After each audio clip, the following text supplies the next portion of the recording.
Ominous unknown. Killer is still at large. After weeks of unexplained murders, the ominous unknown killer is still on the rise. After little evidence has been found, a young boy states that he survived one of the killer's attacks and bravely tells his story. I had a bad dream, and I woke up in the middle of the night, says the boy. I saw that for some reason the window was open, even though I remember it being closed before I went to bed. I got up and shut it once more. Afterwards, I simply crawled under my covers and tried to get back to sleep. That's when I had a strange feeling, like someone was watching me. I looked up and nearly jumped out of my bed. There, in the little ray of light illuminating from between my curtains, there were a pair of eyes. These weren't regular eyes. They were dark, ominous eyes. They were bordered in black and plain out terrified me. That's when I saw his mouth, a long, horrendous smile that made every hair on my body stand up. The figure stood there, watching me. Finally, after what seemed like forever, he said it. A simple phrase, but said in a way only a madman could speak. He said, "Go to sleep." I let out a scream. That's what set him at me. He pulled up a knife, aiming at my heart. He jumped on top of my bed. I fought him back. I kicked, I punched, I rolled around, trying to knock him off me. That's when my dad busted in. The man threw his knife. It went into my dad's shoulder. The man probably would have finished him off if one of the neighbors hadn't alerted the police. They drove into the parking lot and ran towards the door. The man turned and ran down the hallway. I heard a smash, like glass breaking. And I came out of my room. I saw the window that was pointing toward the back of my house was broken. I looked out to see him vanish into the distance. I can tell you one thing. I will never forget that face, those cold, evil eyes, and that psychotic smile. They will never leave my head. Police are still on the look for this man. If you see anyone that fits the description in this story, please contact your local police department. Jeff and his family had just moved into a new neighborhood. His dad had gotten a promotion at work, and they thought it would be best to live in one of those quote-unquote fancy neighborhoods. Jeff and his brother Lou couldn't complain though. A new, better house? What not to love? As they were getting unpacked, one of their neighbors came by. "Hello," she said. "I'm Barbara. I live across the street from you.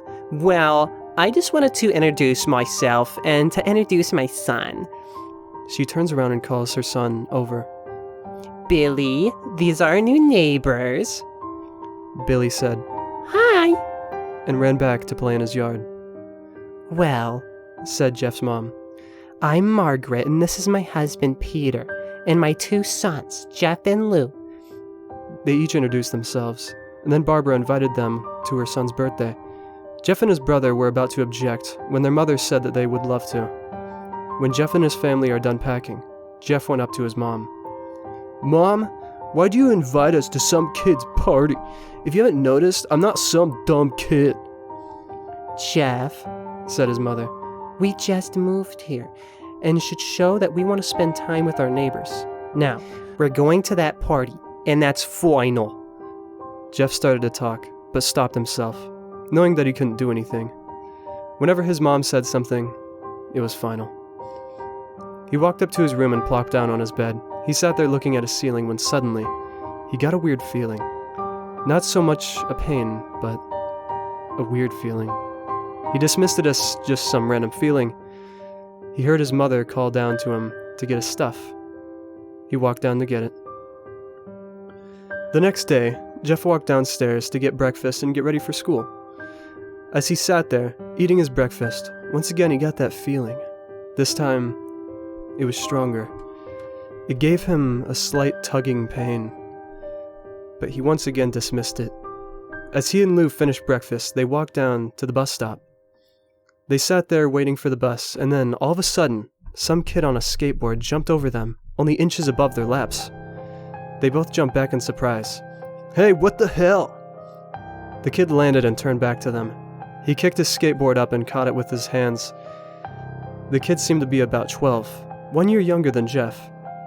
He wears a Aeropostale shirt and ripped blue jeans. Well, it looks like we got some new meat. Suddenly, 2 other kids appeared. One was super skinny, and the other was huge. Well, since you're new here, I'd like to introduce ourselves. Over there is Keith. Jeff and Lou looked over to the skinny kid. He had a dopey face that you would expect a sidekick to have. And he's Troy. They looked over to the fat kid. Talk about a tub of lard. Jesus. This kid looked like he hadn't exercised since he was crawling.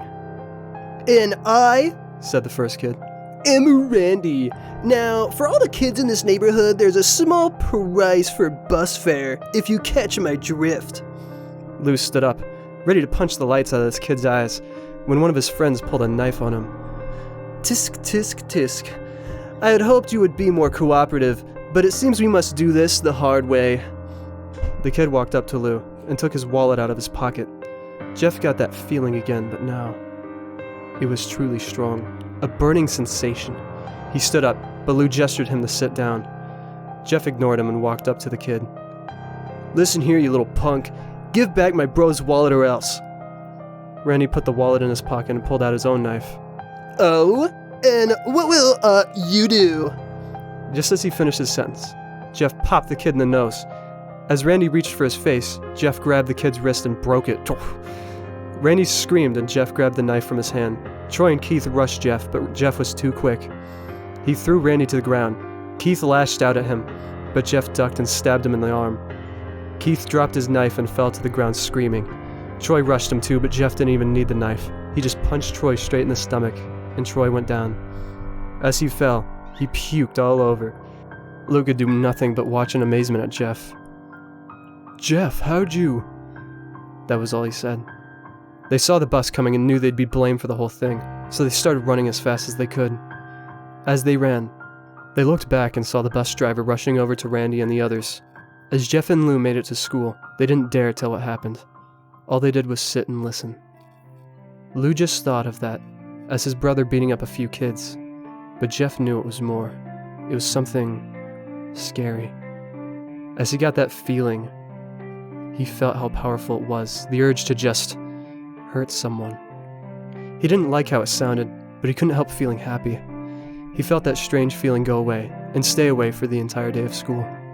Even as he walked home due to the whole thing near the bus stop, and how now he probably wouldn't be taking the bus anymore, he felt happy.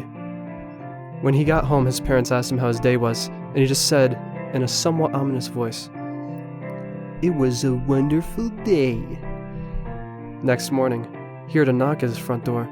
He walked down to find 2 police officers at the door, his mother looking back at him with an angry look. "Jeff, these officers tell me that you attacked 3 kids, that it wasn't regular fighting, and that they were stabbed. Stabbed, son!" Jeff's gaze fell to the floor, showing his mother that it was true. "Mom, they were the ones who pulled the knives on me and Lou." "Son?" That's the cop. "Son," said one of the cops, "we found 3 kids, 2 stabbed, 1 having a bruise on his stomach, and we have witnesses proving that you fled the scene. Now, what does that tell us?" Jeff knew it was no use. He could say him and Lou had been attacked, but then there was no proof that it was not them who attacked first. They couldn't say that they weren't fleeing, because truth be told they were, so Jeff couldn't defend himself or Lou. "Son, calm down your brother." Jeff couldn't do it, since it was him who beat up all the kids. "Sir, it was me. I was the one who beat up the kids. Lou tried to hold me back, but he couldn't stop me." The cop looked at his partner and they both nodded. "Well, kid, looks like a year in juvie." "Wait," says Lou. They all looked up to see him holding a knife. The officers pulled their guns and locked them on Lou. "It was me.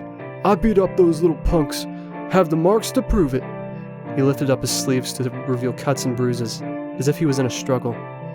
"Son, Just put down the knife, said the officer.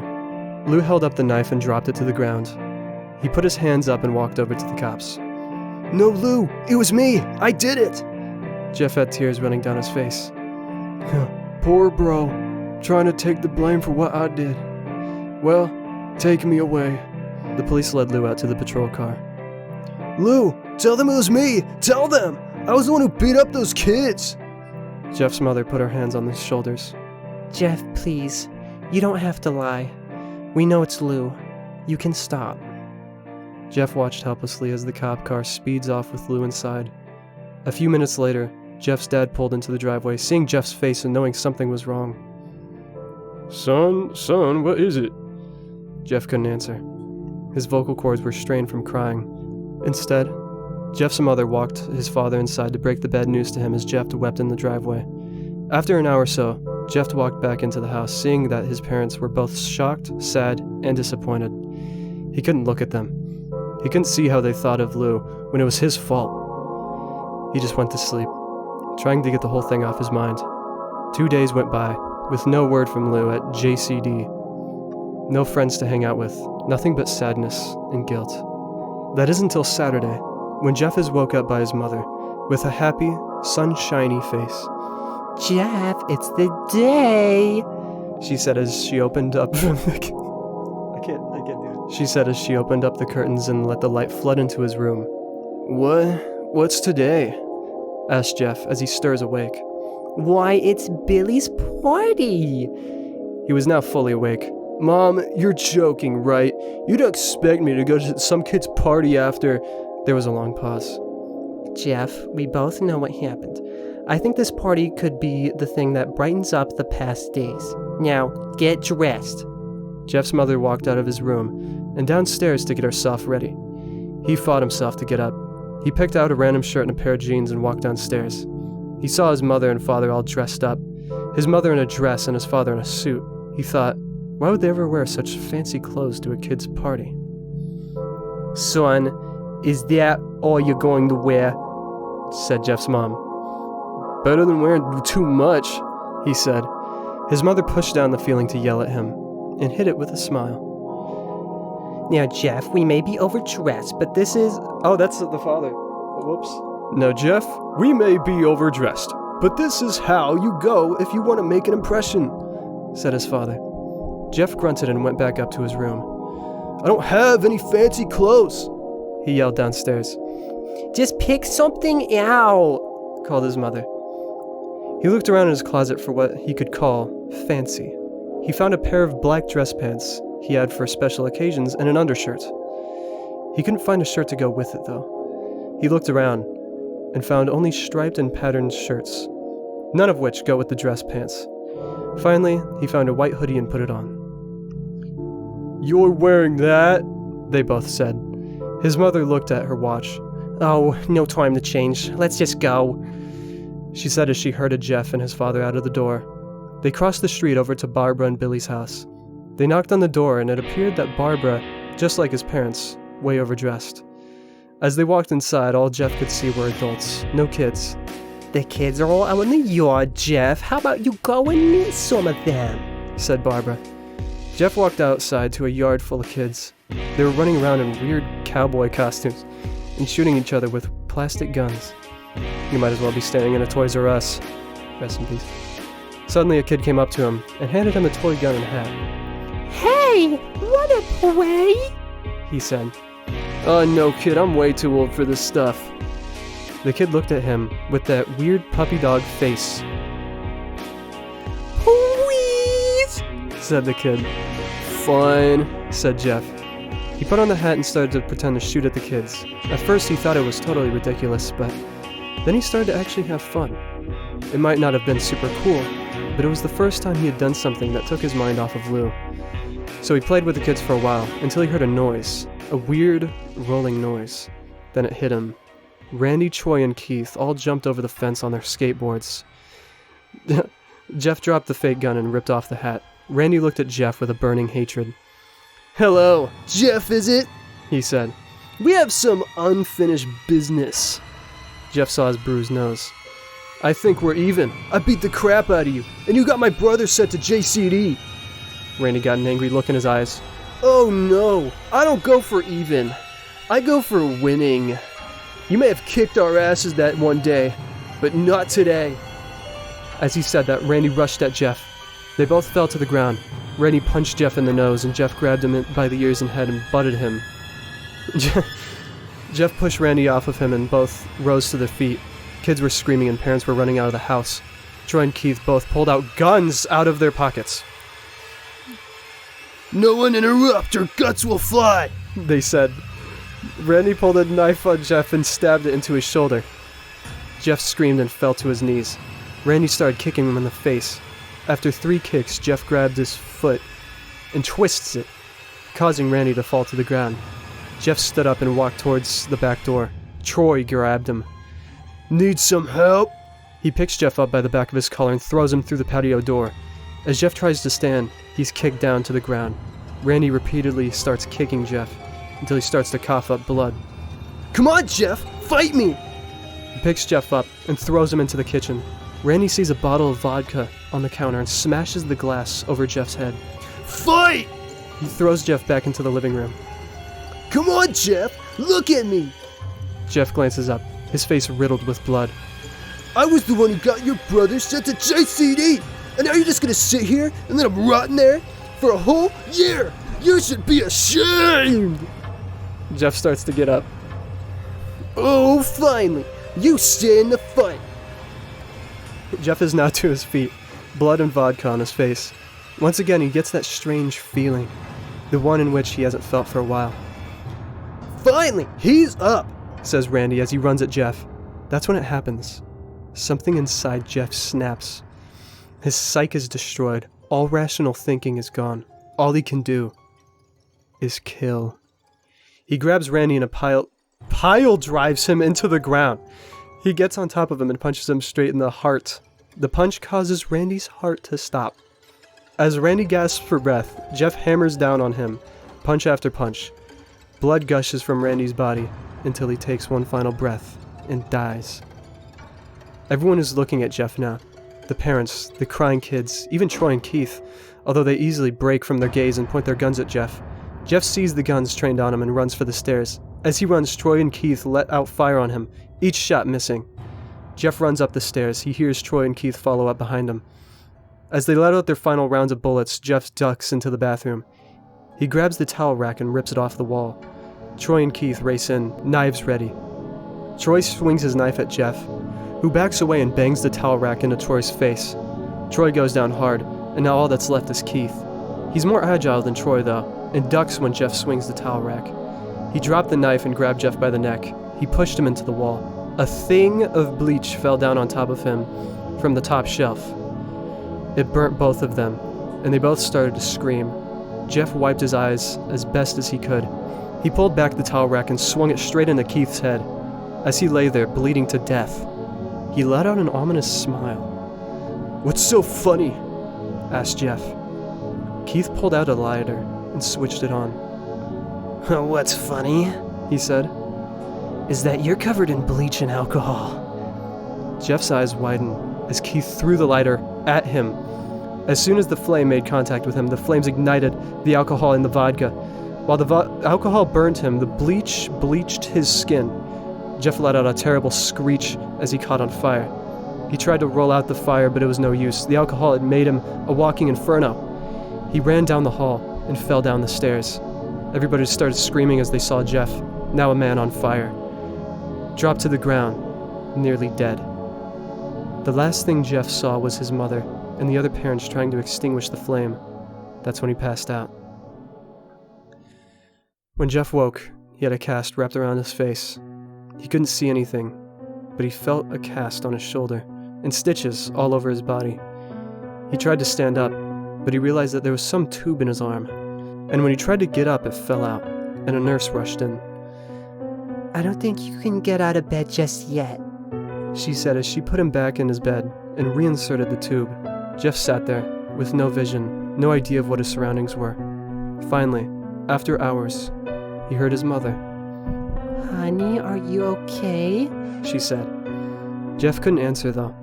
His face was covered, and he was unable to speak. Oh, honey, I have great news. After all the witnesses told the police that Randy confessed to trying to attack you, they decided to let Lou go. This made Jeff almost bolt up, stopping halfway, remembering the tube coming out of his arm. He'll be out by tomorrow, and then you two will be able to be together again. Jeff's mother hugs Jeff and says her goodbyes. The next couple of weeks were those where Jeff was visited by his family. Then came the day where his bandages were to be removed. His family were all there to see it, what he would look like. As the doctors unwrapped the bandages from Jeff's face, everyone was on the edge of their seats. They waited until the last bandage holding the cover over his face was almost removed. "Let's hope for the best," said the doctor. He quickly pulls the cloth, letting the rest fall from Jeff's face. Jeff's mother screams at the sight of his face. Lou and Jeff's dad stare awestruck at his face. What happened to my face?" Jeff said. He rushed out of his bed into the bathroom. He looked in the mirror and saw the cause of the distress. His face, it's horrible.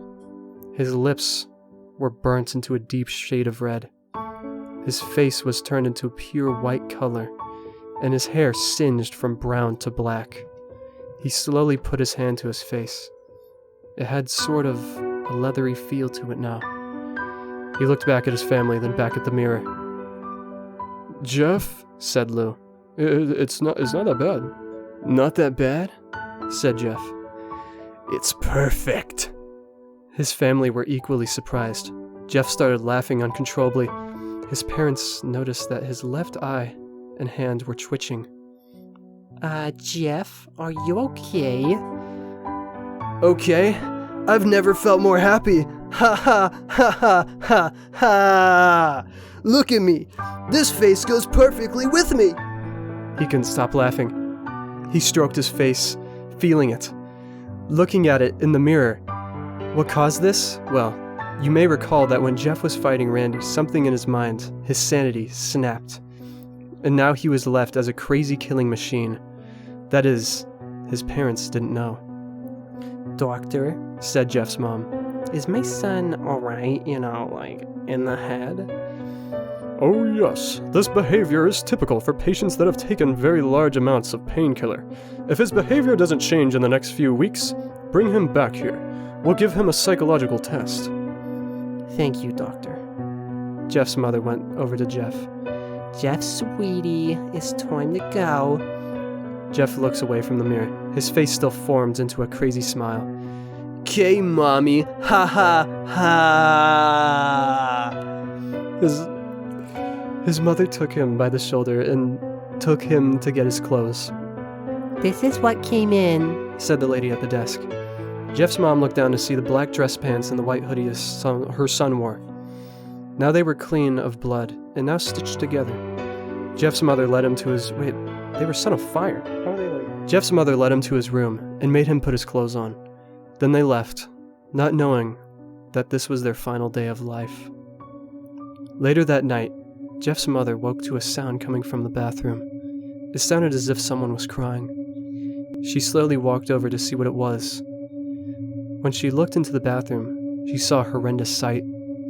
Jeff had taken a knife and carved a smile into his cheeks. "Jeff, what are you doing?" asked his mother. Jeff looked over to his mother. I couldn't keep smiling, Mommy. It hurt after a while. Now, I can smile forever." Jeff's mother noticed his eyes, ringed and black. "Jeff, your eyes!" His eyes were seemingly never closing. I couldn't see my face. I got tired and my eyes started to close. I burned out the eyelids so I could forever see myself. My new face. Jeff's mother slowly started to back away, seeing that her son was going insane. What's wrong, Mommy? Aren't I beautiful? Yes, son, she said. You are. Let me go get Daddy so he can see your face.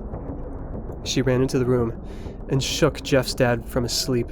Honey, get the gun, She stopped as she saw Jeff in the doorway holding a knife. Mommy? You lied. That's the last thing they hear as Jeff rushes them with the knife, gutting both of them. His brother Lou woke up, startled by some noise. He didn't hear anything else, so he just shut his eyes and tried to go back to sleep. As he was on the border of slumber, he got the strangest feeling that someone was watching him. He looked up before Jeff's hand covered his mouth. He slowly raised the knife, ready to plunge it into Lou. Lou thrashed here and there, trying to escape Jeff's grip. "Shh," Jeff said. "Just go to sleep." Wow. That was quite the story. I remember reading that, or not even reading it, I also listened to a narration like in 2014, or even maybe earlier, by Mr. Creepypasta, and thinking it was the most terrifying thing in the world. And reading it as a 20-year-old now, I must say it is not aged the best. I will say it's really funny. I thought it was quite hilarious. But on all accounts of it trying to be a horror story, one to invoke fear, it does not quite succeed. There's a lot of things that are just dumb and don't make sense. I don't even know if you need me to tell you them, but the stereotypical bullies who don't have any character, they're just pure evil and bully Jeff and try to murder him, and they all have guns somehow. What else, man? Oh yeah, him burning his eyes wouldn't work because you would go blind. And also if he cut a big smile into his face, that would cause a lot of infection. What else? Oh yeah, also if you got your skin burned with bleach on it and alcohol, it would not cause your skin to be white. I could go on and on about the things that didn't make sense, whatever. Also, the cops just, being the judge of the, case, just sending Lou to jail without, any trial or anything. Yeah. I will say, though, I think the reason people like Jeff the Killer, like myself, actually, he's, my favorite Creepypasta character, is just because the character is a lot of fun and cool, specifically the look of him. I've always liked the look of Jeff the Killer, especially the original image, because it is spooky. If I saw that thing in my window or on my bedside, I would probably urinate in my pants. But I feel like any attempts to actually make a frightening story about him have not always succeeded. You can tell this story was just made to give an explanation to his look, which, yeah, is completely cool and understandable, but honestly, I kind of like the idea of him being a, just a mysterious, killer or something, or a monster even. I find that to be a little bit more frightening and cool myself, as opposed to a kid who got bullied and burned, and is now a killing person, because that just doesn't entirely make a lot of sense, nor is it very frightening. But yeah, I had a fun time reading it. Hopefully this video isn't too long. And I hope you enjoyed it too. Give me your thoughts in the comments of what you thought of this story. Maybe you found it horrifying and well written. That's one more thing. One more comment, by the way. The story did have a lot of grammatical errors, which is, okay. I assume it's written by, or it was written by someone younger. So it's all good. But yeah, I will see you guys in the next one. Please take care of yourselves and have a good one.